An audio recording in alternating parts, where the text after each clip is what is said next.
You know, one of the things that I said at work, and I told somebody else today, and they went, "Yup, that's exactly right."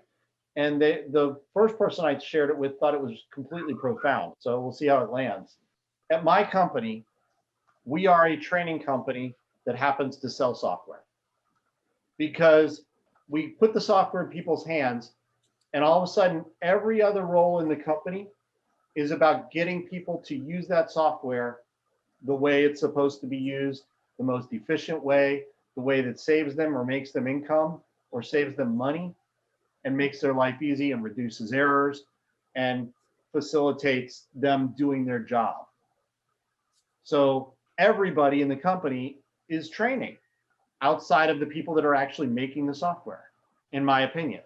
When you think about the military is a training organization that happens to go to war every now and again.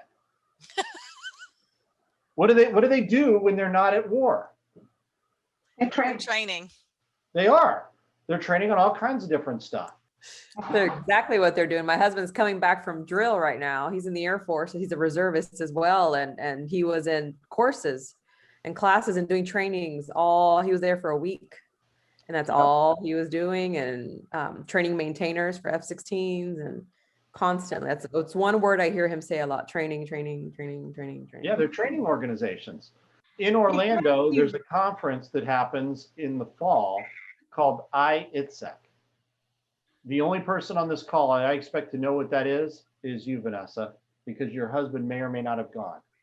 It's a military conference that is like all of the training and simulation stuff that they vend to the military.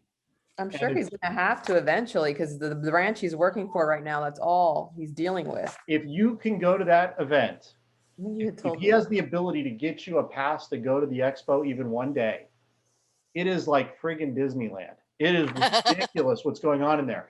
They have like full simulations for like military guys to run around with guns and like practice being in a little city. They had a big giant ball that you put like VR helmets on and you walk, and you're like walking around in the desert in Afghanistan, but you're actually in this treadmill gerbil ball hamster wheel type thing. It's crazy. They had flight simulators placed throughout the various areas of the expo, and they had a real jet flying around over like Nevada. And what was happening is you had 3 flight simulators plus the live one talking as a group, flying simulations together and actually flying a mission. At another location, they had people on the ground working in the same mission, and they were like, the jets were trying to track to the people. So the people were like painting targets. The jets would fly in and bomb the targets. And 3 of them are in flight simulators, and 1 of them is for real. They had, they were showing off apps on the phone that allowed you to translate, so you could hold the phone up and somebody could speak to you in Afghani, or what do they speak in Iraq? Is it like Pashtun or something like that? They would speak into the phone, and Google Translate or whatever app they had would talk to you, so you could understand the people. They had serious games. I don't know if you guys are familiar with that term. Actually, Heidi, I would expect you know that term from UCM. Yeah. But serious games are like if you take a flight simulator, if you take Call of Duty, and you retool it to be a real life simulation of an experience, that's a serious game. An actual flight simulator for a jet where you sit in the cockpit, and you're flying the jet, that's a serious game. Because you've got game developers are the ones that are making the simulations. 3D modeling, I mean, it's all there, and it's really pretty dang impressive. So if you get a chance to go to that, I would say go, because it's all training.